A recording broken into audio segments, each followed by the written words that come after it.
మీ voice mute లో ఉంది. Okay అండి. ఇప్పుడు రియల్ ఎస్టేట్ రంగం మీద కూడా దీని ప్రభావం చాలా పడుతుంది కదా. యాక్చువల్ గా ఆదాయం కూడా రియల్ ఎస్టేట్ లో కూడా ఎంత అస్తవ్యస్తంగా అయిపోయింది అంటే ఇప్పుడు చెప్పడానికి వీలేదు. ఎంత బాధపడుతున్నారు ప్రజలు. అసలు చిన్న చిన్న 200 గజాలు 300 గజాలు కొనుక్కొని ఉన్నారు వాళ్ళు. పాపం కట్ట రావడానికి అందరు ఆపేసేసారు, కన్స్ట్రక్షన్ చేయడానికి వీలేదని చెప్పేసి. ఏంది అంటే 22A ఎక్కడ చెప్పుకోవాలి, ఎవరు చెప్పుకోవాలి ఇవన్నీ? మరి అక్కడ మీరే ఇచ్చిండ్రు, గవర్నమెంట్ భూమి ఒక ఫ్రీడమ్ ఫైటర్ కి ఇచ్చారు. ఆ ఫ్రీడమ్ ఫైటర్ ఏం చేసిండు, ఆయనకు 10 ఏళ్ల తర్వాత అమ్ముకోవచ్చు అని చెప్పి పర్మిషన్ ఇచ్చిండ్రు, ఇన్వోస్ ఇచ్చిండ్రు. అంతా ఇచ్చిన తర్వాత వాళ్ళు ప్లాట్ చేసుకుని అమ్ముకున్నారు. అమ్ముకొని కన్స్ట్రక్షన్ అవుతున్నాయి.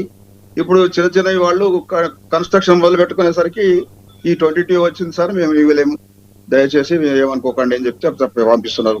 ఈ కోట్ల చుట్టూ తిరగాల్సి వస్తుంది పరిస్థితి. ఎవరికి పోవాలి, ఎక్కడ పోతారు, వాళ్ళు ఏమని చెప్తారు? ఈ 22A డిలీట్ చేయాలంటే ఎంత పెద్ద రాద్ధాంతంగా ఉంది. ఇప్పుడు భూభారతిలో దాన్ని డిలీట్ చేయాలంటే కూడా చాలా సమస్య ఏర్పడి ఉన్నది. ఇప్పుడు ఇలాంటి పరిస్థితుల్లో మరి రెవెన్యూ మంత్రి గారు ఏవేవో చెప్తున్నారు కానీ ఆయనకు అసలు సబ్జెక్టే అర్థం లేదు, ఆయనకి తెలియని వాడు. మరి ఆ విషయాలన్నీ కనీసం గవర్నమెంట్ అన్న ఎక్స్ప్లెయిన్ చేసి ఇట్లా కాదు సార్ ఇట్లా అని చెప్పే విధానంగా కూడా లేరు. ఎవరికి చెప్పుకోలే పరిస్థితి అయితే బాగలేదు. ఇక్కడ ఇప్పుడు ప్రజలైతే ఇబ్బంది పడుతున్నారు. లక్ష్మయ్య గారు వినిపిస్తుందా? మాట వినిపిస్తుందా? క్లియర్. అదే ఇప్పుడు ప్రభుత్వానికి కూడా ఆదాయం పడిపోతుంది కదండి. మరి ఏంటి గవర్నమెంట్ ఒక సొల్యూషన్ ఏమి ఆలోచించదా దీనికి? చాలా అదే అంటున్నాయి, అసలు ఆలోచన కూడా చేస్తలేరు వాళ్ళు. 22 వచ్చింది అయిపోయి అంతే. ఇక మీరు ఎట్లా పడేయండి అని చెప్పి పడేసిండు అయిపోయి. ఇప్పుడు కోట్ల చుట్టూ తిరగాలి వీళ్ళందరూ. ఎవరో కొంతమంది ఇప్పుడు మనం ఏదైతే 4-5 పేర్లు మాట్లాడుకున్నామో సరే, ఇంకో 5 మంది వేసుకున్నాం, 10 మంది చేసేటువంటి ఈ దందాకి ప్రభుత్వ ఆదాయం పడిపోతుంది కదా. అవును సార్, ఇప్పుడు ఆదాయం అట్లా పెట్టండి, పబ్లిక్ ఎంత సఫర్ అవుతున్నారు చూస్తలేరు మీరు. అవును, అది కూడా ఆదాయం పెట్టండి. మేజర్ గా వాళ్ళు ఎంత అక్కడ ఇక్కడ ₹4 తెచ్చి అప్పు సప్పు చేసి కొనుక్కున్నారు ఆ ప్లాట్. కన్స్ట్రక్షన్ చేసుకుందాం అనేసరికి ఇక్కడ ఈ కాపురం వచ్చి కూర్చున్నారు. ఇప్పుడు 22 ఉన్నది సార్, మేమేం చేయలేము, ఇంత సింపుల్ గా జవాబు ఇస్తున్నారు. నేను బిడిపెళ్లికి అమ్ముకుందామని చెప్పేసి ఒక ప్లాట్ అమ్ముదామని పోతే ఆయన చెప్తున్నట్టు ఏంటంటే సార్ అది 22 ఉందని చెప్తున్నారు, ఎట్లా సార్ చేయాలి, మేము అడ్వాన్స్ కూడా పేమెంట్ అయిపోయింది సార్, చివరికి వచ్చేసరికి ఇది రిజిస్ట్రేషన్ అవ్వడానికి వీలు లేకుండా వచ్చింది సార్ అని ఒకరు. ఇకపోతే ఎవరికైనా అమ్ముకుందాం అనుకుంటే డబ్బులు తీసుకుందామని పోతే సార్ 22 ఉంది కనుక నేను రిజిస్ట్రేషన్ చేయడానికి వీలేదండి అని వాళ్ళు చెప్తున్నారు. మరి ఎట్లా దీనికి సొల్యూషన్ లేని పరిస్థితి వచ్చింది. ఇప్పుడు దీన్ని ఎట్లా అధిగమిస్తారనేది గవర్నమెంట్ మరి ఆలోచన చేసి చేయాల్సిన బాధ్యత ఉంది గవర్నమెంట్ కు. ఇది చాలా ఇబ్బందికరమైన పరిస్థితి వచ్చింది ఇప్పుడు అర్జెంట్ గా.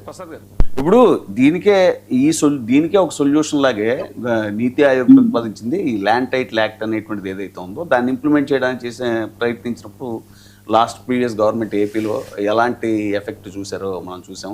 అసలు ఏంటి మరి, ఏంటి సొల్యూషన్ ఏంటి? ఎలాంటి గవర్నమెంట్ కమిటీ వేసి అందరికి కూర్చోబెట్టి మాట్లాడాలి, మాలాంటి వాళ్ళని అడగాలి, తెలుసుకోవాలి, ఎట్లా చేస్తే బాగుంటుందని అడగాలి.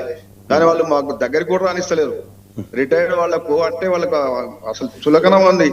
నేను పొంగులేటి శ్రీనివాసరెడ్డి గారితో కలిసిన మేము, మాది రిటైర్డ్ రెవెన్యూ ఆఫీసర్ సంఘంతో కలిసి కోర్ కమిటీ ఉంది మాకు. ఆ కోర్ కమిటీలో కొన్ని సమస్యలన్నింటినీ విశదీకరించి దాదాపు 18 పేజీలతో నేను రాసి ఇచ్చాను ఆయనకు. తీసుకపోయి చూస్తే తీసుంటే అవతల పడేసిండే అయిపోయి కథ నిలబడే అది తీసుకున్నాడు. ఓకే, బాగా చేస్తున్నారండి, మంచిదండి, వెరీ గుడ్ అండి అని చెప్పిండు. కనీసం కూర్చోబెట్టిన ఆయనకు ఆ సోయి కూడా లేదు ఆయనకు. ఆ ముఖ్యమంత్రి రెవెన్యూ మంత్రి గారు దగ్గరికి ఆ సోయి కూర్చోబెట్టి మాట్లాడొచ్చు కదా కనీసం. ఇట్లా ఉంది సార్, ఇది ఉంది అని మేము కొన్ని సలహాలు ఇచ్చినాం. మేము దీని వల్ల నష్టాలు ఉన్నాయి, కష్టాలు ఉన్నాయి, ప్రజలు చాలా ఇబ్బంది పడతారు సార్ అని చెప్పి నేను ఎక్స్ప్లెయిన్ చేసి వారికి ఇస్తే ఆ కాగితం తీసుకుని అవతల పడేసి అయిపోయి కథ. కనీసం దాని మీద ఎండార్స్మెంట్ చేసి ఎగ్జామిన్ సర్క్యులేట్ ది ఫైల్ అనో లేకపోతే ఏదో చెప్పాలి కదా, అది కూడా లేదు. ఒక్క నిమిషం లక్ష్మణ్ గారు. ఇప్పుడు ల్యాండ్ టైటిలింగ్ యాక్ట్ అనేది కేంద్ర ప్రభుత్వం ప్రవేశపెట్టింది. 2 రాష్ట్ర పార్టీలు కొట్టుకు చూస్తుంటే వాళ్ళు ఏం దేబ్ జిల్లా కూర్చోపోతే మాట్లాడొచ్చు కదా. Which we have implementing all other states out of 33 కేంద్రపాలిత ప్రాంతాలతో ఉన్న దేశంలో ఆంధ్రప్రదేశ్ ఒక్కటే పైలట్ ప్రాజెక్ట్ కింద స్టార్ట్ చేసింది. ఏది శాటిలైట్ రోవర్లతోనూ, రోవర్లేమో రష్యా ఇట్ల నుంచి ఇంపోర్ట్ చేసి తీసుకొచ్చుకుంది. అది మెటిక్యులస్ క్యాలిక్యులేషన్స్తో ఉన్న 18,000 గ్రామాల చిల్లర ఉన్న దగ్గర 13,000 గ్రామాలకు సక్సెస్ఫుల్గా చేసింది. అది ఇప్పుడు సేమ్ లైన్స్ స్టేట్ వైడ్గా ప్రతి స్టేట్ చేయాలని చెప్పి కేంద్ర ప్రభుత్వం చేస్తేనే కానీ దిక్కు దివానా ఉండదు సార్. ఈ లేదో కమిటీ సార్ చెప్తున్నారు కమిటీ అంటే దమ్మిడికి పనికిరాదు అది. నేను మళ్ళీ చెప్తున్నాను, ఓపెన్ ఛాలెంజ్. ఇక్కడ ఉన్న ఈ రెవెన్యూ డిపార్ట్మెంట్లో 100కో 1 ఆ సార్లా రిటైర్ అయిన జెన్యూన్ మనిషి ఉండొచ్చు, మిగిలిన అందరూ చెత్త దోపిడీ దొరలేళ్ళు. మామాట లేకుండా చెప్తున్నాను, డెలిబరేషన్ ఇస్తున్నా. ఆడ లంచాలు తీసుకుంటే పనే చేయడాడు. అంచేత వాళ్ళని నమ్ముకుంటే కుక్కతో కట్టుకుని గోదావరి ఇది నెట్టే. సో అంచేత ఏంటంటే మెటిక్యులస్ క్యాలిక్యులేషన్స్, కేంద్ర ప్రభుత్వం అప్లై చేసిన ఈ ల్యాండ్ టైటిలింగ్ యాక్ట్ ఈ రాష్ట్ర పార్టీలు కొట్టుకోకుండా నోరు మూసుకుని ఉండమని చెప్పి కేంద్ర కన్సర్న్లో కనుక ఇది ఇంప్లిమెంట్ అయ్యి నేషనల్ వైడ్గా మొత్తం పాశ్చాత్య దేశాల్లో ఏ విధంగా ఉంటుందో అదే విధంగా గవర్నమెంట్ ల్యాండ్ ఏది అన్నది డిమార్క్ చేసుకో, ప్రైవేట్ ల్యాండ్ ఏంటో డిమార్క్ చేస్తూ ఎక్కడికక్కడ ప్రాస్పెక్ట్ రేటు. మీరు ఇందాక లేదో అంటారు రెవెన్యూ, మొదటిదానికి దిక్కు లేకపోతే కడదానికి కళ్యాణం అన్నట్టు రియల్ ఎస్టేట్ అడుక్కు తింటుంది ఓ పక్కన. ఓ పక్క అడుక్కు తింటుంటే వీళ్ళు తీసుకొచ్చి రెవెన్యూ LRSలు BRSలున్నా ఉన్నదానికి సొల్యూషన్ ఇవ్వమనండి ఫస్ట్. ఇప్పుడు ఆల్రెడీ వాళ్ళ డబుల్ స్టాండర్డ్స్ చూడండి, ప్రజలు గమనించండి. ఇది ఆల్రెడీ కట్టేసి ఇందాక మా అశోక్ సార్ బాగా చెప్పారు, అది కట్టేసి రాష్ట్ర ఖజానికి ఎక్స్చక్కర్కి రావాల్సిన అనా పైసలతో రిజిస్టర్ స్టాంప్ డ్యూటీలు వాళ్ళకాడు వచ్చిన పర్వతం అన్ని కట్టి చచ్చిన తర్వాత అనుకూలతో వచ్చేస్తున్నారు. కొత్తవాడికి ఏమో భయం పెట్టి కొత్త రియల్ ఎస్టేట్ రాకుండా ఈ బిల్డర్ రాళ్ళ దగ్గర దండుకునే కార్యక్రమం. చెమ్మడిలో ప్రజలు సిగ్గుపడండి, రోడ్ల మీదకి రండి. ఇలాంటి పనికిమాల పనులు చేస్తున్నప్పుడు నిలదీయండి. వాడు ఒకడే రిజిస్టర్ ఒకడే ఉంటాడు లింగలింగం అని. ఎలాంటి ఒక 50 మంది 100 మందిని తీసుకుని తమాషాలు ఆడుతున్నావు తగరాలు ఆడుతున్నావు అని ఏసీ బోర్డు ప్రతి రిజిస్టర్ చేస్తున్న దగ్గర ఒక ఏసీ బోర్డుకి ఫోన్ చేసి వెళ్ళండి. కిందన ఆ జెరాక్స్ కంపెనీ వాళ్ళు కూర్చుని ఉంటారు చూడండి, జెరాక్స్ మిషన్లు పెట్టుకుని వాళ్ళే దళారులు. పేరుకి మాత్రం చూడండి అలా RTA దాంట్లో దళారు వ్యవస్థను నిర్మూలించి బటన్లకి లైసెన్సింగ్ సిస్టమ్ తెచ్చామన్నారు. మన మొహానికి ఇక్కడ కూర్చుని ఇలా టైప్ మిషన్ మీద ఉంటాం, వెనక నుంచి ఆడే టైప్ మిషన్ కొడుతూ ఉంటాడు. ఇవన్నీ తెలిసి కూడా జడ్డివేద వల్ల ప్రజలు ఉండబట్టే they have taken us as granted. మనం ఎన్నుకున్నాడు మనల్ని శాసిస్తున్నాడు, మన కోసం అనుకున్నవాడు మనల్ని శాసిస్తున్నాడు. ఇది గ్రహించండి ప్రజలు.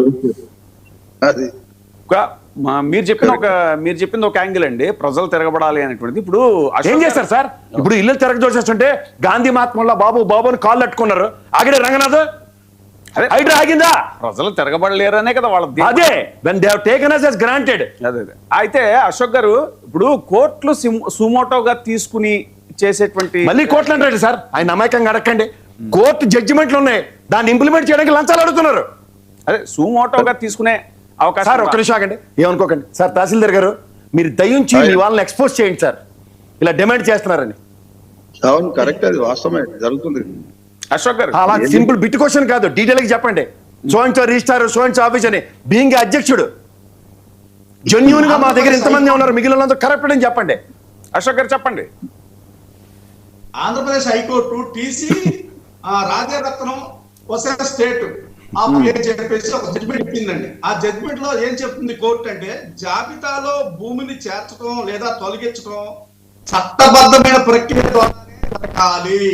చట్టబద్ధమైన ప్రక్రియ అంటే ఏంటండి, మీరు ఆ లిస్ట్ లో ఆ జాబితాలో ఉన్న భూములు తొలగించాలన్నా యాచేయాలన్నా దానికి సంబంధించిన ప్రజలు కానీ దానికి సంబంధించిన ఓనర్లు ఆ యజమానులు ఎవరైతే ఉన్నారో వాళ్ళకి ముందు ఇంటిమేషన్ ఇవ్వాలి, నోటీస్ ఇవ్వాలి. అంటే లీగల్ గా ఇప్పుడు హైకోర్టు చెప్పింది అదే, చట్టబద్ధంగా జరగాలి. అంటే వాళ్ళకి ఆన్ రికార్డుగా ఏదన్నా సరే నోటీస్ ఇన్ రైటింగ్ ఇవ్వాలి. అవి చేస్తుందా ఈ రోజున? 2 రాష్ట్రాల్లో ఏం జరుగుతుందండి ప్రజలకు తెలుస్తుందా? వాళ్ళు ఆన్లైన్ లో చూసుకుంటే, చదువుకున్న ఆన్లైన్ లో చూసుకుంటారు, చదువులేని వాళ్ళు రిజిస్టర్ ఆఫీస్కి వెళ్తే వాళ్ళు చెబితే వీళ్ళకి తెలుస్తుంది మీది 22A లో ఉంది అంటే. ఏంటంటే మనల్ని బొమ్మకొస్తున్నారు అంటే. వీళ్ళు చేసే ప్రతిదీ కూడా అసలు ఆ కింద యజమానికి, ఆ భూమి ఉన్న యజమానికి నాలెడ్జ్ లేదు, వాడికి నోటీస్ లేదు, వాడికి కన్సెంట్ లేదు, వాడికి చెప్పి ఏమీ చేయట్లేదు. వీళ్ళ ప్రొసీడింగ్స్ అనేది వీళ్ళు చేసుకుంటున్నారు. ఓవరాల్ గా ఇప్పుడు ఆ సార్ గారు చెప్పినట్టు అక్కడ ఏదో ఒక 100 ఎకరాలు 50 ఎకరాలు ఉంటుంది, దాంట్లో సగం ఏమో ఇండివిజువల్ ఉంటాయి యాక్చువల్ గా. కానీ అదంతా కాదు. ఇదేంటి వీళ్ళు ఏం చేస్తారు, ఈ సర్వే నెంబర్ లో ఇది ఉంది కాబట్టి ఇది జాబితాలు పెట్టారు 22A అయిపోయింది. మరి ఆ ఇండివిజువల్స్ ఏమవ్వాలి, ఎక్కడికి పోవాలి, ఎవరిని అడగాలి? వాళ్ళు చదువుకున్న వాళ్ళు ఉంటారు, చదువు లేని వాళ్ళు ఉంటారు, వీళ్ళందరూ ఉంటారు. మీరేంటంటే ఈ సంబంధిత వ్యక్తులకి ఇంటిమేషన్ లేకుండా మీ ఇష్టం వచ్చినట్టు మీరు 22A జాబితాలో ఉంది, మేము ఆన్లైన్ లో చేసేసాము, ఇక మీరు దీంట్లో రావడానికి వీల్లేదు అంటే అసలు ఇది ఇల్లీగల్ సార్, ఎగనెస్ట్ లా, ఎగనెస్ట్ యాక్ట్, కాన్స్టిట్యూషన్ ప్రకారం ఇది కరెక్ట్ కాదు. ప్రభుత్వం చేసేది ప్రొసీజర్ కానే కాదు. ప్రభుత్వ అధికారులకి అసలు ప్రొసీజర్ ప్రకారం కోట లేదు. ఇందులో పొలిటికల్ ఇన్ఫ్లుయెన్స్ కూడా 100% జరుగుతుంది. చాలా లాబింగ్ జరుగుతుంది. ఇది వాస్తవం. అధికారులు ఇది చేసి ఆ రాజకీయ పలుబడి ఉన్న వాళ్ళు వాళ్ళ ఇష్టం వచ్చినట్టు వాళ్ళు ఆ సర్వే నెంబర్లు మార్చేసుకొని వాళ్ళ ఇష్టం వచ్చినట్టు వాళ్ళు రాసేసుకొని కొంతమందికి భూములు ఇక్కడ ఉంటాయి. వాడు ఎక్కడ అమెరికాలో ఉంటాడు. వాడికి అసలు ఈ నాలెడ్జ్ ఇవ్వడదు, తెలియదు. మొత్తం అయిపోయిన తర్వాత ఇది ఎక్కడికో వెళ్ళిపోద్ది. మీది 22A జాబితాలో ఉందని చెప్తారు. అసలు ఇది ఏంటి ప్రొసీజర్? ఎగెనెస్ట్ లా జరుగుతుంది, ఎగెనెస్ట్ ప్రొసీజర్ జరుగుతుంది. ఇది ప్రొసీజరే కాదు సార్ అసలు జరిగేది. ఎవరికి చెప్పకోకుండా మీ ఇష్టం వచ్చేది మీకు నచ్చింది ఏమో 22A జాబితాలు పెట్టేస్తారా? 1954 తర్వాత రికార్డులు ఉన్నాయి. ఆ రికార్డులు మీరు బయటికి ముందు తీశారా? 1954 ముందు మేము అడగం. 1954 తర్వాత ఏ భూమి ఎక్కడుంది, ఏది అసైన్ ల్యాండ్, ఏది గవర్నమెంట్ ల్యాండ్, ఏది ప్రైవేట్ ల్యాండ్, ఏది చెరువులు, ఏది ఇవన్నీ కూడా 1954 తర్వాత మనకే స్వతంత్రం వచ్చిన తర్వాత ఈ 1954 నుంచి పరిగణలో తీసుకున్నాయి. ఇవన్నీ కూడా ఇలా రికార్డు ఉంది. ఆ రికార్డుని వీళ్ళు భూమి తొలిపి బయటకు తీస్తే దాంట్లో వివరాలన్నీ ఉంటాయి. వీళ్ళు ఏమి చెక్ చేయట్లేదు, ఏమి చూడట్లేదు. ఇప్పుడు వచ్చే రెవెన్యూ డిపార్ట్మెంట్ లో ఎంతమందికి సబ్జెక్ట్ ఉంది, ఎంతమందికి నాలెడ్జ్ ఉంది, ఎంతమందికి ఈ భూ చట్టాల మీద అవగాహన ఉందండి, రెవెన్యూ యాక్ట్ మీద ఉందండి. సో నేనేమంటానంటే వీళ్ళకి సబ్జెక్ట్ లేదు, అవగాహన లేదు. కొంతమంది కావాలని చెప్పేసి వాళ్ళ స్వార్థానికి ఈ చట్టాల్ని తొంగలో దక్కేసేసి మీ రెవెన్యూ అధికారులు కానీ ఈ ప్రభుత్వ అధికారులు కానీ అందరు కాదు, కొంతమంది ఉంటారండి డిపార్ట్మెంట్ లో చట్టాలు ఉంటారు. వాళ్ళు ఇన్ఫ్లుయెన్స్ చేసేసి లాగేసుకుని బక్కోళ్ళందరూ ఏడుస్తున్నారు. వాళ్ళు కోర్టులకు వెళ్ళి పైగా వాళ్ళు మామూలు కోర్టు కాదు, దీనికి ఏదైనా అన్యాయం జరిగిందంటే నువ్వు హైకోర్టుకు పోవాలంట. హైకోర్టుకి సామాన్య కామన్ మ్యాన్ వెళ్తాడండి. ఎంత ఖర్చు కొట్టుకుని పని అండి. ఒక్కసారి ఆలోచన చేయండి. ప్రభుత్వం వారు చేసే ప్రొసీజరే రాంగ్ 100%. అధికారులకు కూడా అవగాహన లేదు దీని మీద. వాళ్ళకి మంచి ట్రైనింగ్ ఇవ్వట్లేదు. చాలా ఇన్ఫ్లుయెన్స్ జరుగుతుంది గ్రౌండ్ లెవెల్లో, విలేజ్ లెవెల్లో. మీరు చూస్తే అసలు భూములు ఎవరో సంబంధం మనసులో చేసి ఓనర్లను చెప్తున్నారు. 50 సంవత్సరాలు బట్టి వాడు భూమిలో ఉంటాడు సార్.